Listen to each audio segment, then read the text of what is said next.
ఈరోజు యువశక్తి పార్టీ జెండా ఇలా పార్టీ ఆవిష్కరణ చేయడం జరిగింది.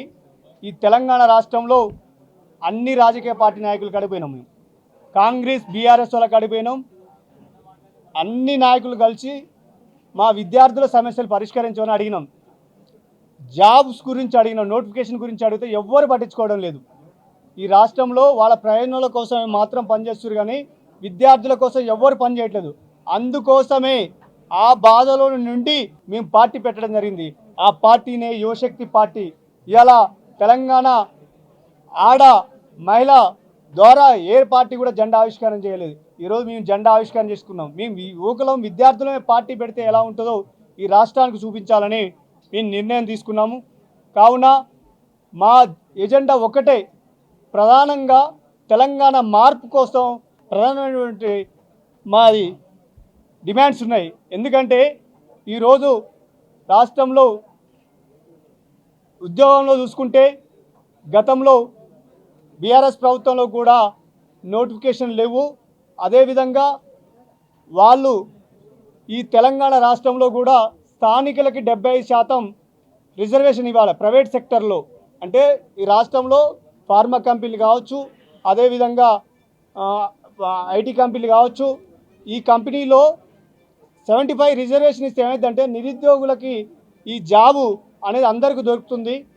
ప్రైవేట్ సెక్టర్లో గవర్నమెంట్ సెక్టర్లో ఇస్తే బాగుంటుంది. కానీ మనోళ్ళు ఏం చేస్తారు, వాళ్ళ కమిషన్ల కోసం పనిచేస్తారు.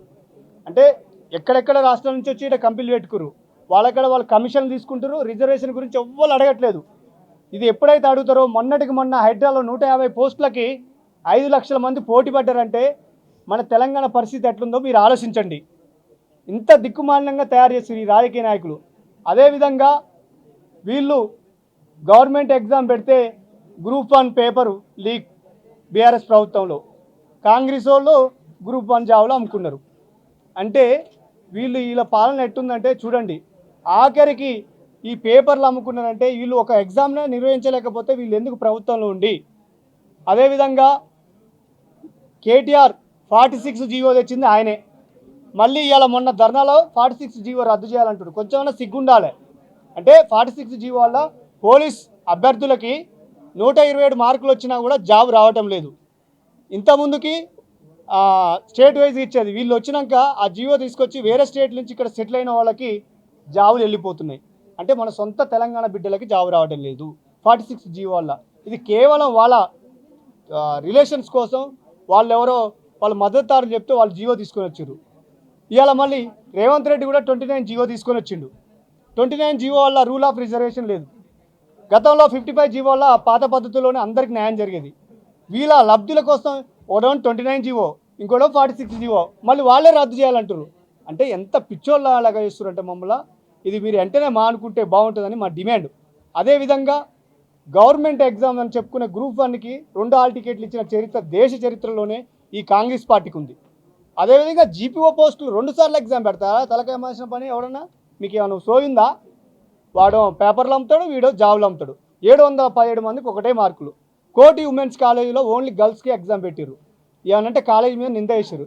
వీళ్ళే పోయి ప్రపోజల్ పెట్టి వీళ్ళు ఎగ్జామ్ పెట్టించారు. ఇంత చిందర వందర చేస్తారు ఎగ్జామ్స్లు. అదేవిధంగా మార్పు రావాలని మేము డిమాండ్ చేస్తున్నాం. అదేవిధంగా ముఖ్యంగా విద్య చూసుకుంటే ఈ భారతదేశంలో కొన్ని రాష్ట్రాల్లో విద్యా బడ్జెట్ 25%, బీహార్లో చూసుకుంటే 21%, ఢిల్లీలో చూసుకుంటే కూడా 22% ఉంది, హిమాచల్ ప్రదేశ్ 18% ఉంది. ఆఖరికి బీహార్లో కూడా అక్కడి నుంచి ఇక్కడ మన స్థిరపడ్డ వాళ్ళు బీహార్లు వాళ్ళు కూడా 21% పెట్టుకుర్రు. అంటే ఇక దిక్కుమాలంగా మనకి 7% పెట్టారు. అంటే 7% అంటే 23,000 కోట్లు కేటాయించారు. మొన్న బడ్జెట్లో 26 బడ్జెట్లో 8%, అంటే 26,000 కోట్లు. అంటే మనకి ఏదో భిక్ష వేస్తున్నారు వాళ్ళు. ఇంత దుర్మార్గంగా ప్రవర్తిస్తారు వీళ్ళు బడ్జెట్ విషయంలో కూడా. మీరు వెంటనే మార్పు తెచ్చుకొని బడ్జెట్ని పెంచాలి. విద్యాశాఖలో బడ్జెట్ లేని ఎడల కూడా మా తరహాలో చర్యలు తీసుకుంటాం. అదేవిధంగా మేము ఒకటే డిమాండ్ చేస్తున్నాం, విద్య ఇవాళ సంవత్సరానికి 90,000 కోట్లు కడుతున్నారు ఈ రాష్ట్ర ప్రభుత్వంలో ఉన్నటువంటి ప్రైవేట్ విద్యా సంస్థలకి. 90,000 కోట్లు అంటే తల్లిదండ్రులు సంపాదించిన ఆస్తిలో 80% ఈ ప్రభుత్వ కాలేజీలకే, గవర్నమెంట్ కాలేజీలకే కడుతున్నారు. ఇంత దోపిడీ జరుగుతుంటే ప్రభుత్వాలు ఉండి మీరు ఏం చేస్తారు? వాళ్ళ కమిషన్ల కోసం పర్మిషన్స్ ఇస్తారు. మీరు ఒక చట్టం తీసుకురావండి. ఈ రాష్ట్రంలో విద్య ఎప్పుడు బాగుపడుతుందంటే ఈ రాష్ట్రంలో 119 ఎమ్మెల్యేల కొడుకులు బిడ్డలు, 40 మంది ఎమ్మెల్సీల కొడుకుల బిడ్డలు, 17 మంది ఎంపీల బిడ్డలు, 7 రాజ్యసభ బిడ్డలు ఈ గవర్నమెంట్ స్కూల్లో చదివితే తప్ప అప్పటి వరకు ఈ విద్యా వ్యవస్థ బాగుపడదు. ఇది మా డిమాండ్. మీ పిల్లలే గవర్నమెంట్ స్కూల్కి పంపకపోతే మీరెందుకే అధికారులు? దేనికోసం? గడ్డి పీకడానిక మీరుంది ప్రభుత్వాలు? మీరు ఏ సంకేతం ఇస్తుర్రు?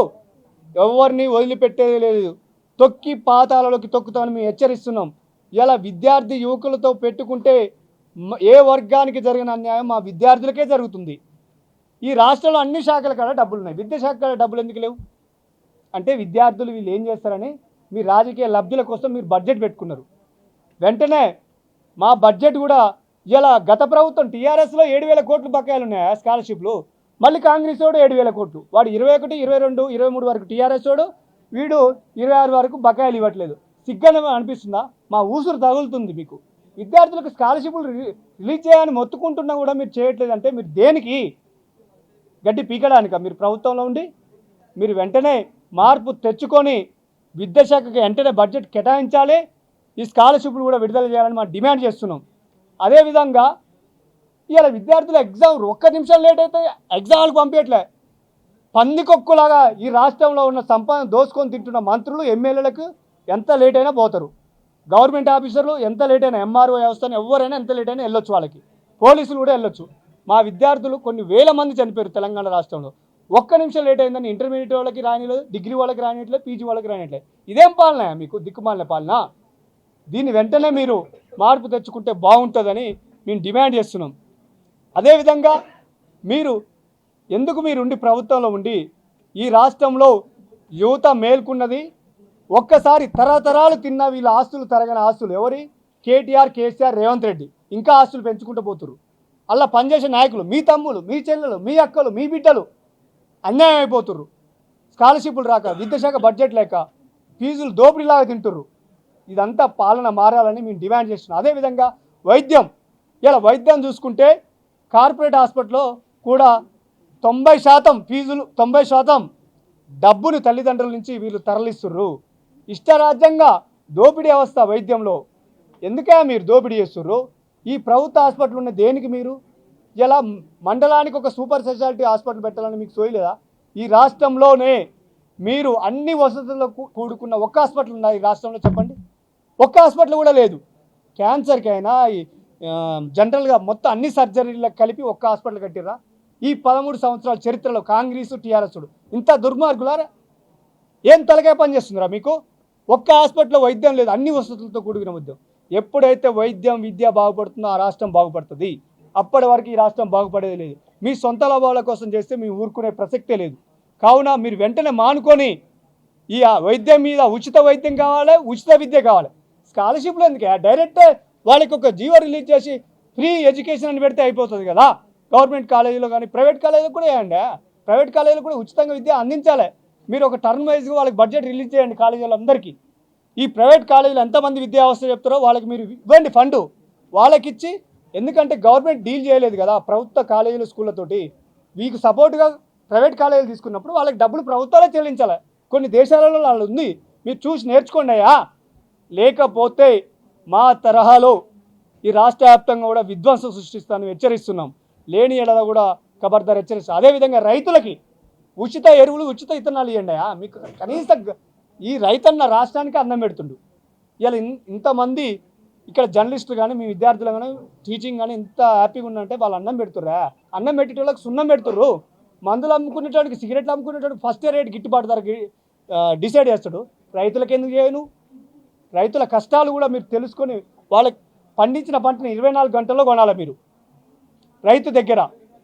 వెంటనే వాళ్ళకి దళారీ వ్యవస్థ బంద్ చేయాలి, ఉచితంగా ఎరువులు ఇవ్వాలి. అప్పుడే ఈ రాష్ట్రం బాగుపడుతుంది. లేని ఎడల ఈ రాష్ట్రంలో ప్రభుత్వాలకి విద్యార్థుల ఊసురు, అదేవిధంగా ఈ రైతులది, మహిళలది కూడా. మీరు ఏం చేస్తురా? మహిళలకి ఏం న్యాయం చేసిరా? వాళ్ళకి మహిళలకి పుట్టగానే అమ్మాయికి పెళ్ళి అప్పుడు డబ్బులు ఇస్తారు. పుట్టగానే ఇస్తే వాళ్ళకి ఆ పెళ్లిలోపు ఎన్ని డబ్బులు కావాలి? ఫిక్స్డ్ డిపాజిట్గా ఒక 4 లక్షలు చేయండి. మీకు చేతగా అట్లా ఐడియాలజీ లేకపోతే మాలాంటి నాయకులను అడగండి, చెప్తాం. మీరు చర్చలు పెట్టండి. ఈ మహిళలకు స్కూటీలు ఇస్తున్నారు, ఇచ్చిరా? దిక్కు లేదు, ఏం లేదు. ఈ రాష్ట్రం ఎడిపోతుంది. రాజకీయాల్లో కూడా వాళ్ళకి ఒక స్థానం కల్పిస్తున్నారు. మీ సొంత లాభాల కోసం రాజకీయాలకు కూడా మహిళలను దూరం చేశారు. ఇవన్నీ మారాలే. మారని ఎడల మా తరహాలో మంత్రుల దగ్గర కానీ ఎమ్మెల్యేల దగ్గర కానీ మేము యుద్ధం చేయాల్సిన టైం అయింది. యుద్ధం కూడా స్టార్ట్ చేస్తాం. అందుకనే మీరు బిడ్డ ఖబర్దార్ చెప్తున్నాం, ఇక్కడి నుంచి మార్పు తెచ్చుకుంటే బాగుంటుంది. లేని ఎడల కూడా మా తరహాలో చర్యలు తీసుకుంటామని మేము డిమాండ్ చేస్తున్నాం. అదేవిధంగా సిగ్గనిపిస్తుంది విద్యలో. మొన్న గురుకులాలో నల్లగొండ జిల్లా, వరంగల్ జిల్లా, ఖమ్మంలో టీచింగ్ లేక విద్యార్థులు వెనకపోతుర్రు. వెనకపోయి విద్యార్థుల గోస తాకుతుంది. ఇక ఈ కట్ట మొత్తం వాళ్ళదే పేపర్లు. ఈ ప్రభుత్వంలో ఏమేం చేసిర్రు? విద్యార్థులు టీఆర్ఎస్ ప్రభుత్వంలో 1000 మంది విద్యార్థులు చనిపోయారు. కాంగ్రెస్ ప్రభుత్వంలో 1000 మంది విద్యార్థులు నిరుద్యోగులు చనిపోయారు. మా ఊసురు మీకు తగులుతుంది. రైతులు ఆత్మహత్య చేసుకున్నారు. ఇవన్నీ మారితేమో తప్ప ఈ రాష్ట్రం బాగుపడదు. ఎందుకే ఆ టీచింగే సరిగా లేదు. నీకు ఎందుకే 1022 గురుకులాలు? తలకాయ పనిచేస్తుందా? ఏం ఆలోచన? ఉన్న గురుకులాలను డెవలప్ చేయండి. కులానికి ఒకటి విడదీసి విద్యార్థులకి మీరు మీ రాజకీయ లాభాల కోసం మీరు చేస్తున్నారు. ఇవన్నీ మానుకుంటే తప్ప లేని ఎడలో కాంగ్రెస్ ప్రభుత్వం రేవంత్ రెడ్డినైనా కేటీఆర్ రేవంత్ రెడ్డి అయినా మీ ఆటలు మా దగ్గర చాలవు. మేము చాలా మేధావులం. మాతో గేమ్ ఆడాలని చూస్తే మేము ఊకోం. మీరే జీవోలు తెస్తారు, మీరే వద్దంటారు. మీరేం పాలన దద్దమ్మలారా? ఇక మేము ఎందుకు? మేము పిచ్చోళమా? ఇక మీరు చెప్పిందంట మీ ప్రభుత్వంలో మీరు అన్ని తెస్తారు. మీ ప్రభుత్వం ఏమైనా వాటికి వ్యతిరేకం అంటే ఖబర్దార్. ప్రతి జీవోతో సహా మీరు చేసిన ఈ రాష్ట్రంలో బందీ అయిపోయింది తెలంగాణ. ఆ బందీలో ఎవరున్నారంటే విద్యార్థులు బందీ అయిపోయారు, మహిళలు బందీ అయిపోయారు, రైతులు బందీ అయిపోయారు. వీళ్ళందరినీ బందీ చేసి ఈ రాష్ట్రాన్ని దోచుకుంటారు. మీరు ఎట్లా దోచుకుంటారు? ప్రభుత్వ భూములు అమ్ముకుంటారు, ఇసుక అమ్ముకుంటారు. ఇవన్నీ అమ్ముకొని మీ సొంతంగా మీ ఎజెండాల కోసం పనిచేస్తే మేము ఊకినే ప్రసక్తే లేదు. మేము తిరగబడతామని కూడా హెచ్చరిస్తున్నాం. అన్ని పార్టీలు ఉన్నటువంటి పనిచేసే నాయకులకు కార్యకర్తలు గుర్తుపెట్టుకోవాలి. మీ తమ్ములు, మీ చెల్లెలు, మీ బిడ్డలు ఆగమైపోతున్నారు. వాళ్ళ లాభాల కోసం పనిచేస్తున్నారు. ఇది గుర్తుపెట్టుకొని మీరు పనిచేయండి. వాళ్ళ ఆస్తులు పెరుగుతున్నాయి, మనం కొట్లాడుకొని వస్తున్నాం. ఇదంతా మార్పు వచ్చే సమయం దగ్గర పడ్డది. మా తరహాలో ఏం చేయాలో అదే చేస్తామని మేము హెచ్చరిస్తున్నాం. లేని ఎడల మేము పెద్ద ఎత్తున కూడా ముట్టడి చేసే కార్యక్రమం కూడా నిర్వహిస్తామని మేము డిమాండ్ చేస్తున్నాం. ఉన్నది ఎజెండా ఉంది. మాది ఎజెండాతోటే పోస్టర్ రిలీజ్ చేసినాం, చూసుకోండి. ఈ రాష్ట్ర ప్రభుత్వానికి తెలియజేస్తున్నాం, మా యువశక్తి పార్టీ ఆధ్వర్యంలోని విద్యార్థులకి అదేవిధంగా రైతులకి వైద్యంలో ఏమేమి అన్యాయం జరుగుతుందని ఒక పోస్టర్ రిలీజ్ చేసినాం. మీకు చిత్తశుద్ధి ఉంటే ఇవన్నీ అమలు చేయండి, లేకపోతే రాజీనామా చేసి ఇంటికాడ పండుకోండి. మీరెందుకే మీ సొంత లాభాల కోసం పార్టీ పెట్టుకున్నారు? మా కడుపు ఇలా మా బాధ కలిగి మేము పార్టీ పెట్టినాం. ఖబర్దార్, లేని ఎడల పాతాళ లోకానికి తొక్కుతాం. కాంగ్రెస్ పార్టీని తొక్కుతాం, టీఆర్ఎస్ నైన్ తొక్కుతాం, బరాబర్ తొక్కుతాం. జై యువశక్తి, జై యువశక్తి.